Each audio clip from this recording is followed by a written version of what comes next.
Um mundo misterioso, um estilo de vida um tanto quanto desconhecido, criaturas que não existem mais, pessoas que viviam centenas de anos, supostos gigantes que andavam sobre a Terra, e uma época que desperta a curiosidade de muita gente. É claro que nós estamos falando da Era Pré-Diluviana. A Bíblia registra o período antediluviano nos primeiros capítulos do livro de Gênesis. De acordo com o texto bíblico, na Era Pré-Diluviana, a civilização humana alcançou grandes realizações, mas também perpetuou uma cultura de pecado. Mas como era a vida das pessoas naquele tempo? O que elas faziam? O que será que aconteceu no mundo antes do grande dilúvio? É exatamente sobre isso que falaremos a partir de agora neste vídeo. Obviamente, a primeira família antediluviana foi a família de Adão. Depois de serem expulsos do Jardim do Éden, Adão e Eva se estabeleceram e tiveram filhos e filhas. Como se sabe, o primeiro filho do primeiro casal foi Caim, mas Caim também foi o primeiro assassino do mundo antediluviano. Ele matou de forma covarde Abel, seu próprio irmão. Depois de seu terrível pecado, Caim recebeu uma marca de Deus e construiu uma cidade na terra de Nod. Caim deu a essa cidade o nome do seu primeiro filho, Enoque, e essa cidade antediluviana é a primeira cidade mencionada na Bíblia em Gênesis, capítulo 4. Mas, diferentemente do que teorias extrabíblicas afirmam, a Escritura explica claramente que o homem foi criado por Deus como ser racional e moralmente capaz. Isso significa que, embora o homem experimente um tipo de evolução intelectual à medida que adquire conhecimento e desenvolve novas tecnologias, biblicamente, não houve um processo evolutivo como espécie, conforme defendido por algumas teorias científicas. Isso fica muito claro quando olhamos para os relatos bíblicos sobre o período antediluviano. Como foi dito, Caim, o primeiro ser humano a nascer na Terra, era desenvolvido o suficiente para edificar uma cidade, e seus descendentes, por sua vez, foram responsáveis por grandes invenções.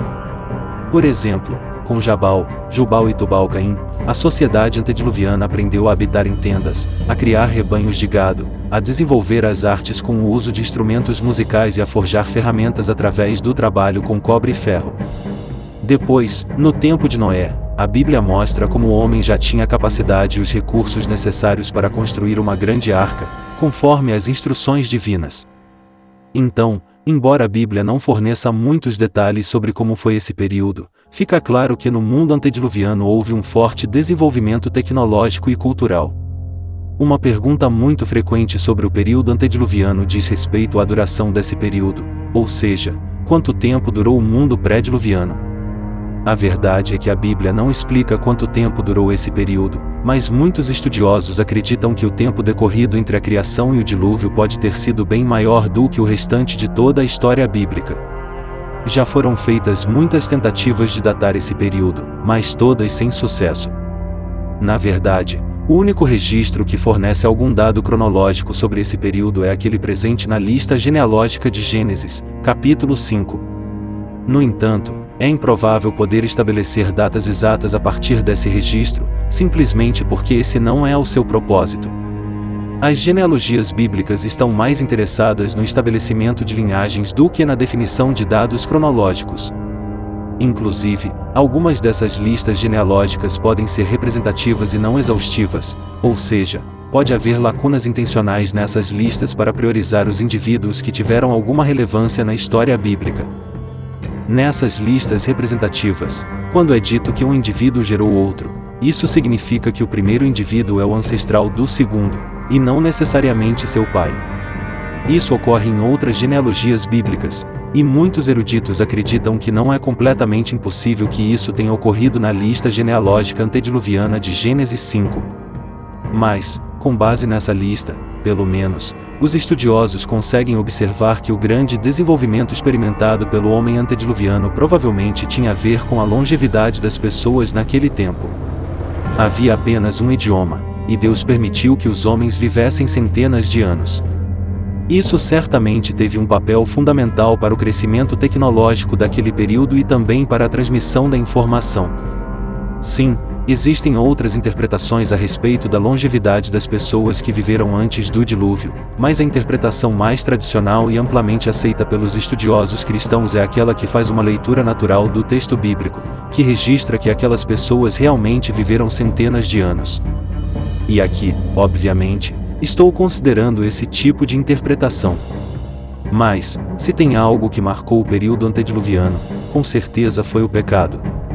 A Bíblia diz que o estilo de vida pecaminoso adotado por Caim rapidamente se propagou pelo mundo pré-diluviano. Por exemplo, Lameque, um descendente de Caim, foi o primeiro a adotar a poligamia nas páginas bíblicas, além de também ter sido um duplo homicida que se orgulhava de sua crueldade, conforme nós lemos em Gênesis, capítulo 4, entre os versículos 18 e 24. E o próprio Caim, após ter matado Abel, não apenas não se arrependeu, mas também achou que o castigo divino sobre ele foi injusto. Em Gênesis, capítulo 6, a Bíblia ainda diz que, no período antediluviano, os filhos de Deus se misturaram com as filhas dos homens. É verdade que alguns intérpretes defendem que isso significou uma mistura entre seres espirituais e humanos, em outras palavras, supostamente anjos caídos tiveram relações com mulheres na terra. Mas a maioria dos estudiosos concorda que a interpretação que mais se adequa ao texto bíblico é aquela que diz que essa mistura se tratou, na verdade, da degeneração humana promovida pelo relacionamento de pessoas piedosas com pessoas ímpias, de modo que rapidamente a impiedade prevaleceu e caracterizou toda aquela civilização. Isso quer dizer que, naquele tempo, a linhagem piedosa de Sete foi o ramo da humanidade que preservou o conhecimento de Deus. Mas, com o tempo, essa linhagem se misturou com a linhagem ímpia de Caim, e a depravação espiritual alcançou um limite intolerável. E dessa mistura, inclusive, surgiram os Nefilins, que eram os homens valentes e de grande fama na antiguidade. Mas, no período antediluviano, também viveram pessoas que realmente eram comprometidas com o Senhor. Abel, por exemplo, foi o primeiro mártir, que continuou sendo lembrado como um exemplo de fé até nos tempos do Novo Testamento. Enoque foi outro que teve um relacionamento tão próximo com Deus que acabou sendo transladado para não ver a morte. E, por último, foi naquele período que Noé também nasceu, cresceu e se desenvolveu como homem. Mas a Bíblia registra que, nos anos finais do período antediluviano, Noé foi a rara exceção de uma pessoa que continuou temente ao Senhor. O texto bíblico diz que a família de Noé foi a única a ser poupada quando a paciência de Deus considerou intolerável a situação de depravação generalizada daquela civilização.